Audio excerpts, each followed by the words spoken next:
Hi, welcome to KodeeXp Conversations. During these, we'll be exploring how the African explores diaspora travel, connects and redefines culture in the year 2025. Okay. It's all of that, but I think we can do it. Yes. Okay. So, before I start, I'll introduce myself as Inikpi. You should know me from our community because I'll be sending a lot of newsletters. But I am more than happy to spend most of our introduction time talking about the guy next to me. And I'm going to allow you to tell us your name and how you describe yourself when you're not traveling. Okay. So, hello everyone. I'm really honored to be here on the KodeeXp podcast and part of the community. My name is Nero Okwa. My friends call me Emperor Nero. And I would describe myself as a problem solver and a storyteller. I love that. Actually. And maybe the part that combines both of that is entrepreneur, and then I work in technology, but I see technology as a tool to achieve an objective. So that's kind of it. Most of everything I'm doing is really about how can we solve problems and what are the stories we're telling about the problems we're solving and the journeys we're going on. I love that because I think that people get caught up in introducing themselves by what they do, as opposed to what they are trying to achieve with what they do. So I like that you've chosen that problem solver. Yeah, and problem solver, storyteller. Yeah, and those are fantastic things to be. And I must be your friend. Yeah, and it also comes into. I like how it also builds into travel and how it's either a story of where you're going or where you're coming from. Oh, and that's a very good segue for my next question. Yes. Because I want to know, how did your travel journey begin? You mean generally or in Africa? Generally, and you can bring it down to Africa if you like. Okay, I'll go high level generally and then I'll come down to Africa. So generally, when I was younger, I traveled with family, UK, Europe, bit of Asia, Oman, which was most memorable from when I was very young. But I think along the way, most of my interest to travel came actually from history. I was always fascinated about history, but at some point I had this epiphany in my teens where I was more fascinated about African history. So not just European history, UK history. So I think from there, travel was a way to experience that. Right. And then experience, okay, this is what's happening in this place. This is the history of this place. This is what the place looks like. So actually go and see what it looks like. And maybe, I know we'll get into it later, but maybe like one trip that was really memorable and kicked off the whole African travel thing for me was in 2017. So I've always been fascinated about finding an interesting problem along with it. So one day, while I was at the airport, this is a very interesting story. Yeah. While I was at the airport, it was Christmas period, I was in the airport in December coming back from Abuja to Lagos. And then the flight was delayed. My flight was meant to be 7 p.m., it was moved to 9 p.m., and eventually we took off at 12 midnight. Standard local travel in Nigeria. Yeah. As a fellow Nigerian. Yes. And so traveled at 12 midnight. But while I was waiting in the lounge for this flight the day before the 23rd, the 23rd of December, I saw this newspaper that was talking about cassava and how cassava is this healthy substitute to flour that we eat and all these things. So I then went down this rabbit hole of learning about cassava and cassava bread and all kinds of things and how Nigeria makes the most cassava in the world, but we don't process it, we eat it all. So long story short, I signed up. I then said, I'd like to go to West Africa sometime. And then I found out there was a cassava research forum, global forum going on in Cotonou, which was next door. So long story short, I wrote to them, I applied to go, I got on a bus and I went on a road trip to Cotonou. And I even wrote up my own research proposal about cassava. I have so many things to say because I love Cotonou, first of all. Okay. But like something that really stands out for me in that story is that how you just sometimes it's fascinating in life how you can just say, I want to do this. Yeah. And then once you say you want to do it, you apply, you find that the door is open to you. Like you're just like, just by me saying, I'm going to go. And then it's happening, right? So that was fantastic. And so that just opened Africa travel up to you? So that was the main one for that. Yes, the open African travel up to me, but it was the first one of actually going by road and going away from family. Like you yourself self-started. Yeah. So I had never been by road. I found the bus. I wrote to that organization. I got a scholarship to go where I didn't have to share a room with another student from Cameroon. So, and then I just remember the whole thing. So we went at the morning, 5:30 in the morning, got on this long bus. And then on the bus, they give you rice and those chicken. You get it. And then they have this film, an Igbo film that was playing throughout. And there were a lot of people on the flight, a lot of people on the bus who came from the Cassava Research Institute in Umuahia in Southeast. So a lot of them came with their research and they're like, how are you coming? And you're not a researcher. And I was like, yeah, I'm really keen. I'm interested. But the interesting thing was at the end of the trip, I heard so much Igbo from the film and from the people there that I started picking up words. Yeah. This story is so good in so many ways. And I think something else that now stands out to me is that you will be thinking that this thing you want to do is only that's thought of it. Sometimes you don't realize there are very niche communities also doing this thing that you're interested in. So you really have to go to know. You have to go to know. And find out that people are doing this. So if you're listening to this, honestly, and you're thinking about something, just do it. You don't know who you're going to talk to. You don't know who you're going to meet. You know the opportunities that will open up to you. Yeah. And I think it's even, for me, it was that first, once you have that first one of, let me go, let me try. So for it, I came up with the whole proposal, the PhD level, 20-foot, 10-foot high, long presentation. This is what I want to do and process. But it's all the things that then happened after that. And I'll quickly summarize. So I stayed at Hotel du Benin, had a roommate who was from Cameroon. And that was the first time in my life, beyond with siblings, where I was staying with somebody else. So that was interesting. Well, that was like mighty adventurous. Yeah. So every morning we'll have breakfast and then you take a bus to the session. When you go to this massive session space, it was like over 3 days. You have a room where everybody has presented their work. So I put my board there. I want to do a cassava for rural, cassava processing. And then you have different sessions sessions by researchers, sessions by big companies, how they process, and then sessions by different people just on what they're doing with cassava over the day. But here was the interesting thing. I then got to do a lot of networking. I got to do a defense of my proposal and then do a lot of networking with everyone. But then I told the professor who was coming from Greenwich University, who researches cassava in West Africa, that I want to be a processor and set up this big business in cassava. And he was so excited about it. He was leading the panel with processing companies, like big groups like flour mills of Nigeria. So he then goes, I have this young entrepreneur here. He's long story short, I got invited to the panel with like proper everything in the industry. Got invited to the panel. While I was on the panel, asking questions, how are you going to do this? Like, what are we going to do? What process should we do? Do we do cassava first? What's going to be the yield? But for me, it was just the experience from going, learning from people, meeting new people, and then after all of that, then coming to the stage. And then while I also went there, I then finally met a company, someone who was doing it in Ghana, who was doing this cassava processing, someone who their whole family has been doing it for like 6 decades in Brazil. Like processing cassava. And so I got to network, I got to learn everything I needed to know. You know what, in this life, be bold.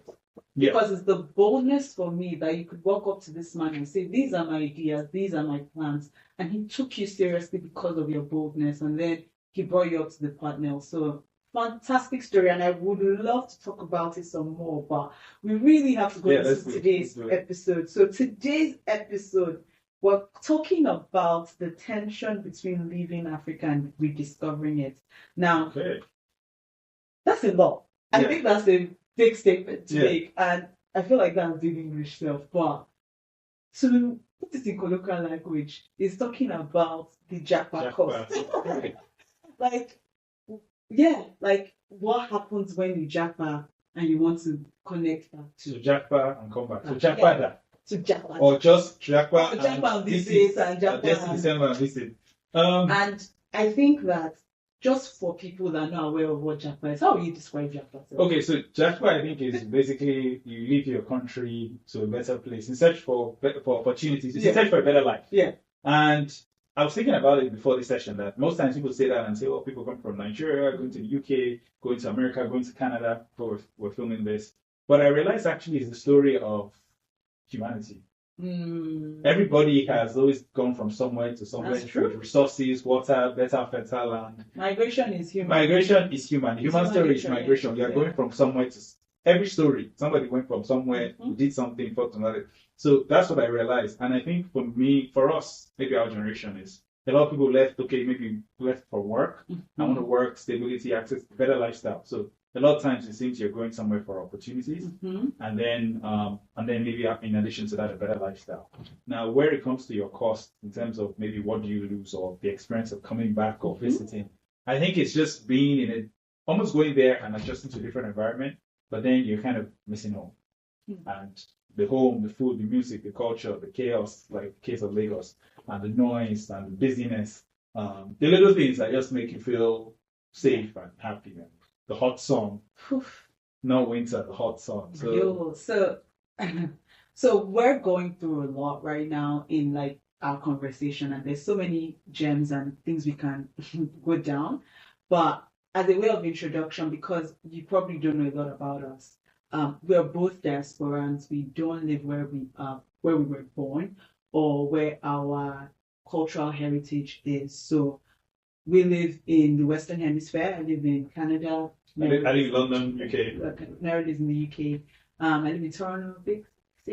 Six girl. And I think that one thing we want to talk about in this conversation is how hard it is as well to rediscover Africa because we live so far away and you get caught up in your life and all the things that are happening. Because the thing about life is that it goes on. And so you can't really you can't even stop to be wistful sometimes. You just find that years have gone by, you've just been delaying that trip, or you've just not really like had time to think about that you're not going back home or you're not going to Africa anymore. Maybe you're even visiting other countries because travel is popular in the West. We both used to live in London at the same time, and if you live in a place like London, you'll be traveling so much in Europe, in other parts of the world, but like it wouldn't really cross your mind to travel. So actually, I think it has a big part of that is cost and convenience, or maybe the convenience cost. When you're in UK, it's very affordable to go to Europe. You can get a return flight, you can get a Eurostar to Paris, £60 return. So because of that, it's almost a no-brainer. But I think the idea, it's like a narrative of, oh, I'm going back to Africa, I'm going back to Nigeria. Let me use Nigeria as an example, or Ghana. It's like fares at £1,200 or at least minimum £900. So I think because of that, we then always push it. If we're even going to do it at all, push it to the end of the year. So most people will go once a year, 1.5 by the end of the year. And so that's what I think. So I think a huge barrier is the perceived, not perceived, there's also a real cost. But actually it's convenience and cost. But if it was before convenience, like you're taking a holiday 4 days, I can just get a train here and I'll be back. But it was the weekend. And that's a very, very valid conversation to bear in mind when you're making those decisions. And because you've spoken about cost, let's bring it back to you. What would you say the real cost of Japa is to you? And you can answer it on like an individual level as well as on a financial level, and then even for your relationships ones. That's tough. So I think the cost is just being away from home. And you can't really quantify that. And most times it's being closer to family, closer to parents. Obviously with the idea that also your parents are getting older. So if you're only seeing them once a year, it's like, wow. There was that viral thing we saw, right? Yes. That if your parents have 20 years more or 30 years, that means you will see them 30 more times. So it's a scary thought. So I think that is one cost. I think there's also the cost of when you're home, you can just kind of be. You don't have to change or code switch or adjust. You can just be natural. Everybody, how you engage. You don't have to adjust your way you engage with the world. And then obviously there's the financial cost. There's the you touched on that a bit earlier, like the cost of going back. The cost of coming, but then maybe there's also the benefit where you say, okay, you're somewhere else, you're earning more, and you can afford to do remittance. And then if you go back also, you have your funds, because of the exchange rate, your money can go further. Unless you're in Lagos, so it's expensive. But in summary, that's what I think the cost is. The main thing I think everyone needs to have at the back of the mind is like relational cost. The friends you leave behind, your family, and not seeing them. There's only so much video calling.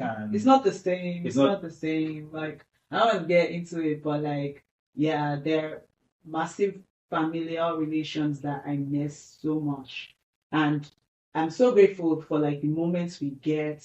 And that I'm so in touch with them thanks to technology. But when you're missing years, you're missing time. But honestly, But I think that we could dwell on that. But like something apart from the cost of Japa, I also want us to touch a bit on how Japa has affected the way Africans travel. Now, and I think this is a very important conversation to have on different levels because Nigerians like faji. For example, I'm using Nigerians because we are Nigeria, like turning up and having a good time. And I think at least I can speak anecdotally that the upper middle class families would travel to the upper echelons of society, would travel, take their children on yearly summer vacations to the West, mostly Europe, America, like you spoke about earlier. But it isn't really our nature to travel. Do you think that Japa is changing that? I think it's always in human's nature, or at least a part of every society, to want to explore and explore other places. So people want to explore around nearby country, nearby community. Some people want to go farther. Like, I don't know where the edge of the world is. I want to go, I want to go to the cold place. I want to climb a mountain. So I think it's always in our nature to try and explore. Where I think with Japa or travel habits is changing.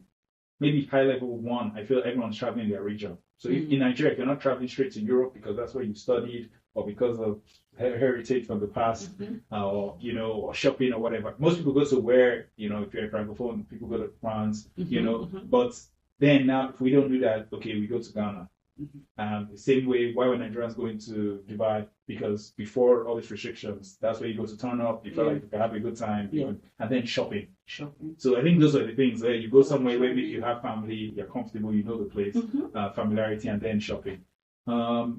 And then I think there's the other one of more just exploring. So I think it's more, and then East Africans, they travel around East Africa and then also go to the UK. So I think it's more of a lot of the travel, the high level trend, I think, is from Africa out of the continent, as opposed to from one region to another region. So from Africa out of the continent or within your region. Yeah, I think that, historically, and what you're saying is actually what's been happening a lot.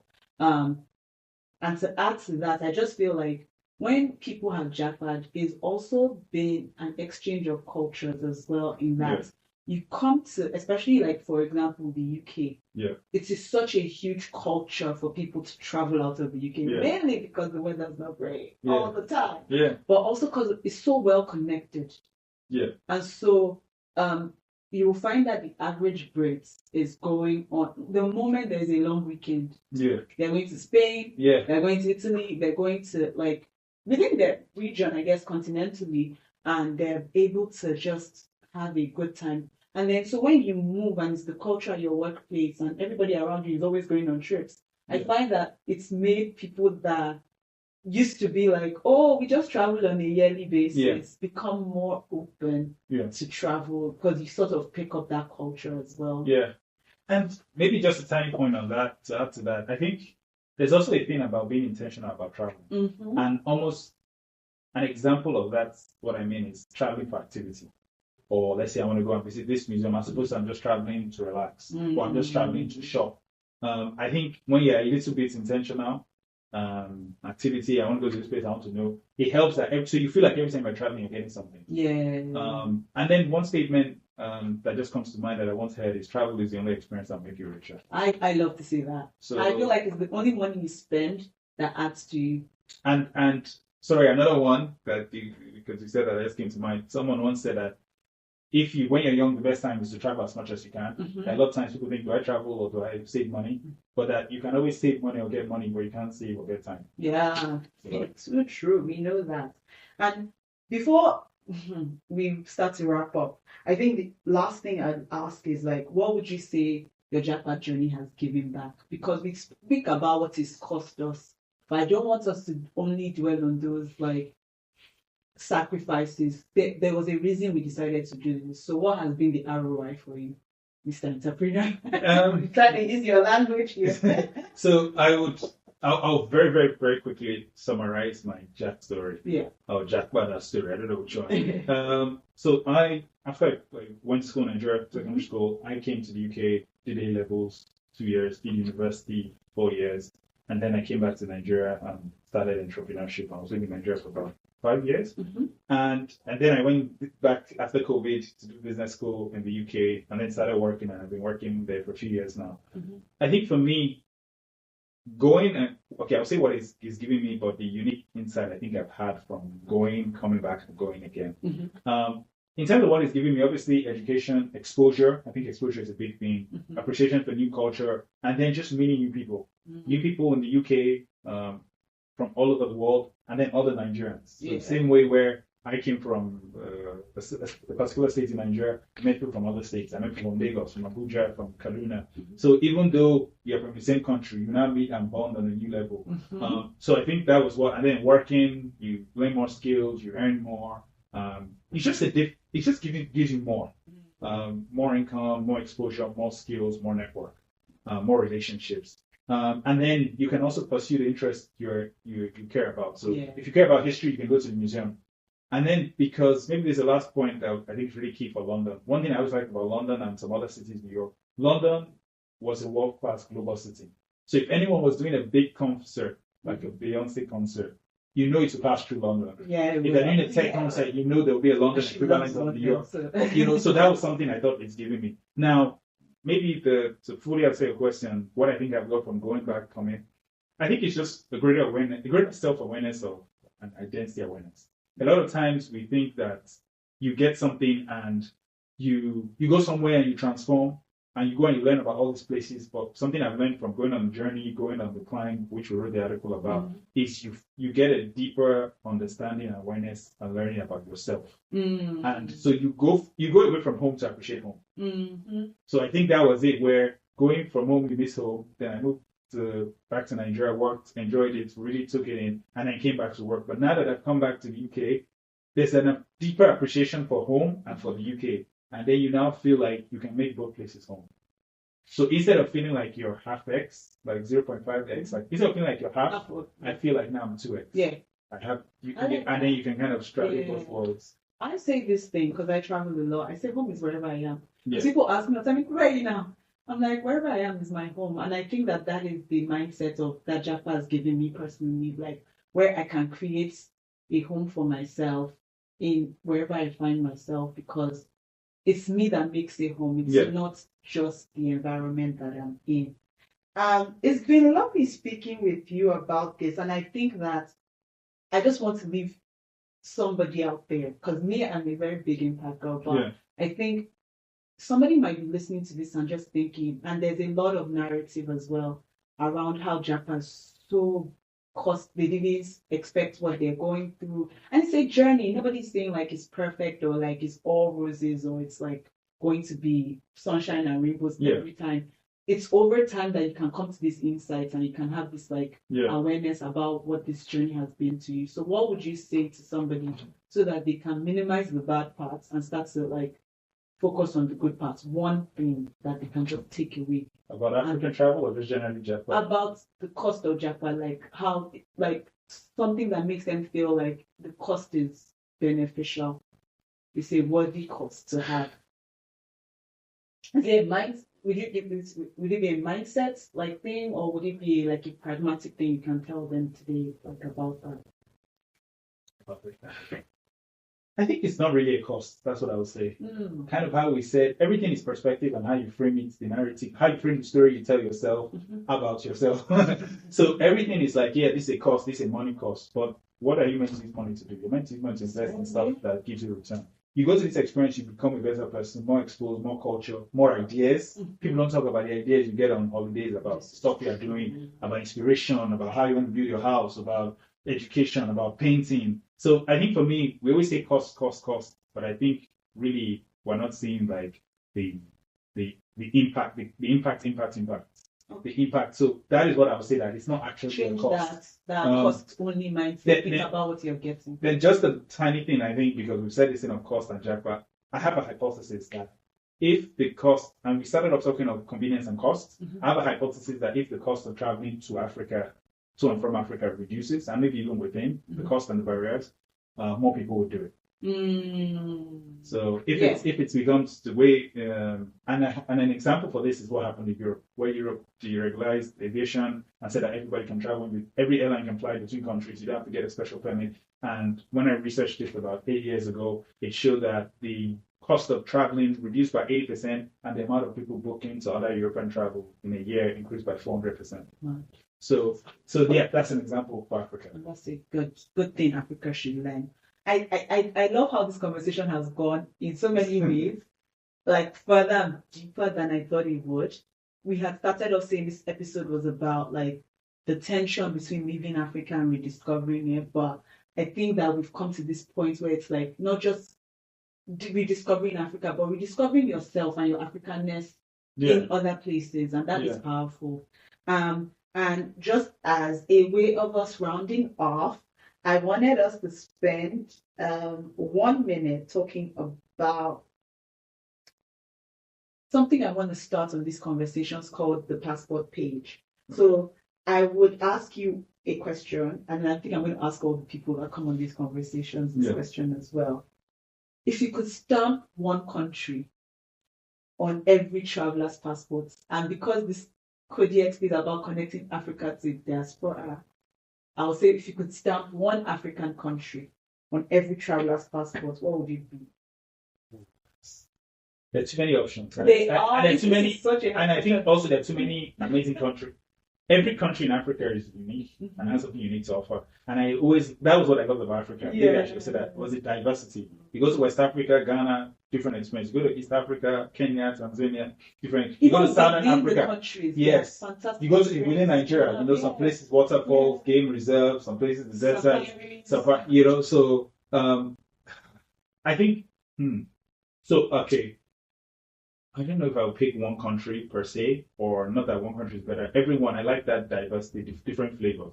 But maybe one I would say, just because that was one of my most recent experiences, which was the article we wrote, was Tanzania. And then being able to do Kilimanjaro, to do the climb, do the safari, and do Zanzibar and Dar es Salaam. And then if there was somewhere among all those places that really I enjoyed the whole experience, but it was like when I think of Zanzibar. And then staying at the stone town in Zanzibar, which is like the old town, UNESCO site. So it means that they can't make any changes. So when you go there, it's like you're walking back to the 19th century. And then you have the Indian Ocean, and the water is clean, and water sports. And then the food is very seafood based, very fresh, and the different cultures and the history. What's Africa, guys? I cannot stress it enough. That place untapped. So if I was to stamp one country, Tanzania, it would be my latest country, Tanzania. Okay. So we're going to have many stamps on this conversations, but Tanzania is definitely on my bucket list, and I would definitely take your advice and see the stone town and Zanzibar and Dar es Salaam and the Serengeti is one glamping opportunity I want to definitely get done in my lifetime. But this has been so great, and unfortunately we have to wrap this up. So I want to say thank you for joining me. Thanks, my pleasure. KodeeXp Conversations. I want to remind everybody that travel is just not about movement. We've talked about that, and we've seen that it's connection, it's rediscovering yourself, and it's also like being able to connect to the people that you meet and finding new ideas. So there's new in travel. And if you've enjoyed this episode, please share it. Please like it and subscribe to the podcast. And if you want to join our community, we have a active newsletter community on Substack, and then we have a website that you can check out at KodeeXp.com. All the links to this will be in the description and probably on the screen. And then one last thing. And keep calm and keep traveling to Africa. Keep calm and keep traveling from the sky to the swell. Keep exploring. Bye. Thank you, everyone.